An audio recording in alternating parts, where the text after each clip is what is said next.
Welcome to Sisan একাডেমিতে স্বাগত। আজকে আমরা টার্গেট ডাব্লিউপি কেপি ডাব্লিউপিএসসির ম্যাথ সিরিজের ক্লাস নাম্বার 38 শুরু করব।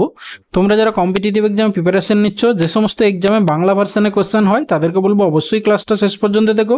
এই টাইপের ম্যাথসের কোশ্চেন তোমরা পরীক্ষা পেতে পারো। ওকে, চলো লেটস স্টার্ট। তার আগে বলবো ভিডিওটা শেষ পর্যন্ত মন দিয়ে দেখো। যদি ভালো লেগে থাকে তাহলে একটা লাইক করো, বন্ধুদের সঙ্গে শেয়ার করো, আর চ্যানেলে নতুন হলে অবশ্যই সাবস্ক্রাইব করো। ওকে, চলো লেটস স্টার্ট। দেখো ফার্স্ট কোশ্চেন কি আছে বলেছে, একটি পরীক্ষায় প্রথম ছাত্র দ্বিতীয় ছাত্র অপেক্ষা 12 নম্বর বেশি পেয়েছে। প্রথম ছাত্রের নম্বর দ্বিতীয় ছাত্রের 5-এর 4 গুণ হলে দুজনের মোট প্রাপ্ত নম্বর কত। দেখো এই টাইপের কোশ্চেন ফ্র্যাকশনে দেওয়া আছে, তাহলে তুমি এইটাকে এক্স ধরতে যেও না। এবার দেখো এই যে দ্বিতীয় ছাত্রের এত গুণ, মানে যার সাপেক্ষে, ঠিক আছে, সেটা নিচেটা তার ভ্যালু দেওয়া আছে। তাহলে আমার সেকেন্ড যে ছাত্র তার নাম্বারটা ধরে নাও 4, ঠিক আছে, 4 ইউনিট। তাহলে ফার্স্ট ছাত্রের নাম্বার কত হবে? 5 ইউনিট, ঠিক আছে। এবারে বলছে এবার বলেছে কি, দেখো প্রথম ছাত্র দ্বিতীয় ছাত্র অপেক্ষা 12 নম্বর বেশি পেয়েছে। দেখো প্রথম ছাত্র কি দ্বিতীয় নম্বর ছাত্র অপেক্ষা 1 ইউনিট বেশি পেয়েছে, তাহলে সেই 1 ইউনিটের ভ্যালুই হচ্ছে কি 12 নম্বর, ঠিক আছে।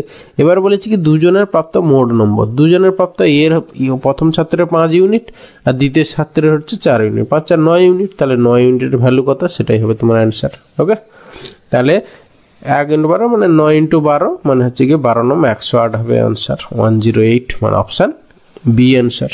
ওকে, এরপরে আছে কোশ্চেন নাম্বার 2। দেখো কি বলেছে, 1 লিটার জলের ওজন 1 কিলোগ্রাম ও 1 লিটার অন্য তরলের ওজন 1.4 কিলোগ্রাম। দুই প্রকার তরল 3:2 অনুপাতে মিশ্রিত করলে প্রতি লিটার মিশ্রণের ওজন কত হবে? জাস্ট এভারেজ বের করা, আর কিছুই নেই। দেখো ধরো 3 লিটার হচ্ছে জল, তাহলে কত ওয়েট হবে? 3 × 1 কেজি প্লাস। এবার 2 লিটার হচ্ছে কি, মানে এই যে 3:2 অনুপাতে বলেছে না, তাহলে অপর তরল অন্য তরল যেটা তার ধরো 2 কেজি, তার মানে 2 ইউনিট, তার ওয়েট কত হবে? এত × 1.4, ব্যাস। এবার এভারেজ বের করো, মানে টোটাল এখানে এর 3 কেজি আর এর হচ্ছে 2 কেজি, মানে হচ্ছে টোটাল 5 কেজি, ব্যাস। এটা বের করলে সিম্পলিফাই করলে যা হবে অ্যান্সার। 3 আর 14 3 42 মানে হচ্ছে গিয়ে তোমার 14 2 28 আর হচ্ছে 3 মানে হচ্ছে 5.8 বাই হচ্ছে গিয়ে 5 ভাগ করো 5 একে 5 5 একে 5 5 6 30 মানে 1.16 কেজি মানে হচ্ছে অপশান ডি অ্যান্সার। ওকে, এরপরে আছে কোশ্চেন নাম্বার 3। কি বলেছে দেখো, বলেছে স্রোতের অনুকূলে একটি গন্তব্যের নৌকায় যেতে 8 ঘন্টা এবং স্রোতের প্রতিকূলে যেতে 10 ঘন্টা সময় লাগে। তাহলে স্রোতের গতিবেগ ঘন্টায় 1 কিলোমিটার হলে গন্তব্যটির দূরত্ব কত? দেখো এখানে রিলেটিভ ভেলোসিটির ব্যাপার আছে, আর স্রোতের অনুকূলে বেগ আর স্রোতের প্রতিকূলে বেগ। এবার ধরে নাও স্থির জলে নৌকার বেগ সাপোজ আমরা জানি না, ঠিক আছে। এবার আর স্রোতের বেগ এখানে দেওয়া আছে। এবারে দেখো একটা জিনিস খেয়াল করো, দুটোর ক্ষেত্রে ডিস্টেন্স তো সেম, তাহলে স্রোতের অনুকূলের বেগ মানে হচ্ছে ডাউন স্ট্রিম রেটের এখানে কত না হচ্ছে গিয়ে তোমার যদি ডিস্টেন্সটা এস হয় তাহলে তাকে সময় দিয়ে ভাগ করো, মানে 8, এটা হচ্ছে ডাউন স্ট্রিম রেট। আর আপ স্ট্রিম রেট মানে স্রোতের প্রতিকূলে গতিবেগ কত? ডিস্টেন্স এস বাই হচ্ছে কি 10, ব্যাস। এবারে আমরা এখানে ডাউন স্ট্রিম রেট আর আপ স্ট্রিম রেট যদি দেওয়া থাকে আমরা কিভাবে স্রোতের বেগ বের করি? দুটোর ডিফারেন্স বাই 2 করে দিই। তাহলে এখানে S by 8 minus S by 10 equal to হচ্ছে গিয়ে এটা বাই 2, এর মানে হাফ অফ দিস, এই দুটোর ডিফারেন্স ইকুয়াল টু হচ্ছে এখানে স্রোতের গতিবেগ দেখো ঘন্টা 1 কিলোমিটার দেওয়া আছে, মানে ইকুয়াল টু 1 হয়ে গেল। এখান থেকে এস এর মান বের করো, তাহলে গন্তব্যটির দূরত্ব বেরিয়ে যাবে একবারে। তাহলে এস কমন নিয়ে নাও, তারপরে দেখো 2টা ওইদিকে গিয়ে গুণ হয়ে গেল ইন্টু, তারপরে দেখো 8 আর 10 এর এলসিএম কত? 40টা উপরে গুণ হয়ে গেল, আর নিচে কত হবে না হচ্ছে গিয়ে তোমার দেখো 8 কত 5 এ 40 আর 10 4 এ 40 মানে 5 - 4 মানে নিচে 1 হচ্ছে। তাহলে দূরত্বটা কত হয়ে গেল? 40 দিয়ে 80, 80 কিলোমিটার মানে অপশান সি অ্যান্সার। ওকে, এরপরে এসে কোশ্চেন নাম্বার 4।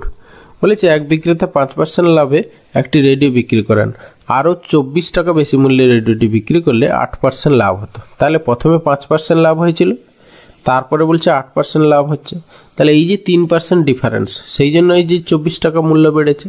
তাহলে এই 3%-এর ভ্যালুই হচ্ছে গিয়ে তোমার কত, 24 টাকা। ওকে, তাহলে রেডিওটির ক্রয় মূল্য, মানে ক্রয় মূল্য সবসময় 100%, তাহলে 100% ভ্যালু ইকুয়াল টু কত, সেটাই হবে তোমার অ্যান্সার। তাহলে 3 × 24 কী করে আসছে, 3 থেকে 24 কী করে আসছে, × 8, তাহলে 100 সঙ্গেও 8 গুণ করে দাও, ঠিক আছে। তাহলে হচ্ছে গিয়ে 800 টাকা হবে গিয়ে রেডিওটার ক্রয় মূল্য, মানে অপশান এ অ্যান্সার। ওকে, এরপরে আসছে কোশ্চেন নাম্বার 5। বলেছি একটি নল কোনো জলাধারকে 15 মিনিটে পূর্ণ করতে পারে, অপর একটি নল তাকে 12 মিনিটে খালি করতে পারে। জলাধারটি অর্ধপূর্ণ অবস্থায় নল দুটি একসঙ্গে খুলে দিলে ট্যাঙ্কটি কতক্ষণে খালি হবে। দেখো, যেহেতু অর্ধপূর্ণ, তাহলে এবার সেটা প্রথমে অর্ধপূর্ণের কথা বাদ দাও, এমনি দুটোকে একসঙ্গে খুলে দিলে কতক্ষণে খালি হবে সেটা কি করে পাবো না, দুটোর গুণ বাই দুটোর ডিফারেন্স, 15 ইন্টু হচ্ছে গিয়ে 12 বাই হচ্ছে গিয়ে 15 মাইনাস 12 মানে হচ্ছে গিয়ে 3। এবার টাইম লাগবে কি, যেহেতু অর্ধপূর্ণ ছিল সেই জন্য এর অর্ধেক টাইম লাগবে, মানে 1/2। ওকে, তাহলে ইকুয়াল টু 3 × 2 = 6, 6 × 2 = 12, তাহলে 15 দিয়ে 30 মিনিট লাগবে। ওকে, 30 মিনিট মানে অপশান বি অ্যান্সার। এরপরে আসি কোশ্চেন নাম্বার 6। বলেছি 120 টাকায় প্রতি কিলোগ্রাম চায়ের সঙ্গে 160 টাকা প্রতি কিলোগ্রাম চা 5:3 অনুপাতে মেশানো হলো, প্রতি কিলোগ্রাম মিশ্রিত চায়ের দাম কত। জাস্ট এখানেও সেই এভারেজের মতো ব্যাপারটা চলে আসছে। তাহলে প্রথম প্রকারে ধরো 5 কেজি যেহেতু, তাহলে 120 × 5 প্লাস দ্বিতীয় প্রকারে 3 কেজি, তাহলে হচ্ছে গিয়ে 160 ইন্টু হচ্ছে গিয়ে 3। এবার টোটাল এখানে হচ্ছে গিয়ে 5 কেজি প্রথমটা, দ্বিতীয় প্রকারে হচ্ছে গিয়ে 3 কেজি, মানে টোটাল 5 × 3 = 8 কেজি। এবার 8 দিয়ে ভাগ করে দাও, যা হবে সেটাই হবে অ্যান্সার। এটাকে সিম্পলিফাই করো, ঠিক আছে। তাহলে হচ্ছে 12 × 5 = 60, 600, আর এখানে হচ্ছে 16 × 3 = 48, 6 × 4 = 10, মানে 1080 বাই হচ্ছে গিয়ে 8, ঠিক আছে। তাহলে 8 দিয়ে ভাগ করো, 8 × 1 = 8, 8 × 3 = 24, আর হচ্ছে গিয়ে তোমার 4 0 8 5 40, তাহলে 135 টাকা, ঠিক আছে। মিশ্রিত চায়ের প্রতি কিলোগ্রামের মূল্য, মানে অপশান এ অ্যান্সার। ওকে, এরপরে আসি কোশ্চেন নাম্বার 7। কি বলেছে দেখো, বলেছে ABC এর যৌথ ব্যবসায় এর মূলধন এত টাকা, বছরের শেষে মোট এত টাকা লাভ হলে 1000 টাকা থেকে এ পায় 500 টাকা, বি পায় 300 টাকা, সি কত টাকা বিনিয়োগ করেছিল। দেখো টোটাল হচ্ছে কি তোমার 1000 টাকা লাভ হয়েছিল, ঠিক আছে। সেখানে এ পেয়েছে কত না 500 টাকা, বি পেয়েছে কত না হচ্ছে গিয়ে 300 টাকা, তাহলে পড়ে থাকলো আর কত টাকা, 500 300 800 আর 200 টাকা, তাহলে সি সেই টাকাটা পেয়েছে লাভ, মানে 200 টাকা। ওকে, এখান থেকে আমরা তাহলে profit ratio PR equal to কত হবে, হ্যাঁ A B sir profit ratio কত, A/B/C, তাহলে হচ্ছে কি দেখো সব দুটো করে শূন্য বাদ দিয়ে দাও, তাহলে 5:3:2। এবার যেহেতু সবার টাকা সমান সময় খেটেছে, তাহলে প্রফিট রেশিও যা, ক্যাপিটাল রেশিও তা, ক্যাপিটাল রেশিও সবার সেম, তাহলে ইকুয়াল টু হচ্ছে 5:3:2। এবারে দেখো এর ক্যাপিটাল বলেছে 10,000 টাকা, মানে কি এই 5 ইউনিট মানেই হচ্ছে গিয়ে 10,000। ওকে, তাহলে হচ্ছে কার ক্যাপিটাল ছিল, সি ব্যবসায় কত টাকা বিনিয়োগ করেছিল, তাহলে 2 ইউনিট ইকুয়াল টু কত, 5 ইউনিট ইকুয়াল টু 10,000, ঠিক আছে। তাহলে 2 ইউনিট ইকুয়াল টু কত, 5 ইন্টু কত করলে 10,000 হচ্ছে, 5 × 2,000, ঠিক আছে। তাহলে এখানে 2 × 2,000 করে দাও, মানে 4,000 টাকা হচ্ছে কি সি এর মূলধন, মানে অপশান এ অ্যান্সার। ওকে, এরপরে আছে কোশ্চেন নাম্বার 8। বলেছে একটি ঘরের দৈর্ঘ্য এত মিটার, প্রস্থ এত মিটার এবং উচ্চতা এত মিটার হলে 4 দেওয়ালের ক্ষেত্রফল কত। জাস্ট আমাদের ফর্মুলাটা জানতে হবে। 4 দেওয়ালের ক্ষেত্রফলের ফর্মুলা কি, ভূমির মানে পেরিমিটার, ভূমির পরিসীমা ইন্টু হচ্ছে উচ্চতা। ভূমির পরিসীমা আয়তক্ষেত্রের ফর্মুলা কি, 2 × দৈর্ঘ্য প্লাস প্রস্থ, দৈর্ঘ্য দেখো 6, প্রস্থ কত 4, এত ইন্টু উচ্চতা, মানে ভূমির পরিসীমা ইন্টু হচ্ছে উচ্চতা। উচ্চতা দেখো এখানে 3 মিটার দেওয়া আছে, ব্যাস সেটাকে সিম্পলিফাই করে যা হবে সেটা অ্যান্সার, এত বর্গমিটার। 6 × 4 = 10, 10 × 2 = 20, 20 × 3 = 60, তাহলে 60 বর্গমিটার, মানে অপশান ডি অ্যান্সার। ওকে, এরপরে আসি কোশ্চেন নাম্বার 9। দেখো এই টাইপের কোশ্চেন তোমরা আগেও সলভ করেছো, জাস্ট কিছুই নেই, ডট ডট ডট এরকম দেওয়া থাকলে আর রুটের ভিতরে দেখো একটা নাম্বার 2 + 2 + 2 + এরকম করে যাচ্ছে, তাহলে এই ভিতরের নাম্বারটাকে তুমি কি করবে না পরপর দুটো কনজিকিউটিভ নাম্বারের প্রোডাক্ট হিসাবে এক্সপ্রেস করো। তাহলে 2 ইকুয়াল টু আমরা কি লিখতে পারি 1 ইন্টু 2। দেখো 1 আর 1 আর 2 পরপর দুটো নাম্বার যাদের গুণফল হচ্ছে 2। এখানে যেহেতু প্লাস সাইন দেওয়া আছে তাহলে অ্যান্সার হবে বড়টা, ঠিক আছে। মানে এই যে দুটো প্রোডাক্ট হিসেবে এক্সপ্রেস করলাম পরপর দুটো নাম্বার, তাদের মধ্যে বড়টা হবে তোমার এখানে অ্যান্সার। প্লাস আছে সেই জন্য এখানে 2 অ্যান্সার। যদি এখানে মাইনাস থাকতো তাহলে অ্যান্সার কত হতো না ছোটটা মানে 1 হতো অ্যান্সার। ওকে, এই ফর্মুলাটা মনে রাখো। তাহলে এখানে আমাদের অ্যান্সার হবে 2 হবে, মানে অপশান বি অ্যান্সার।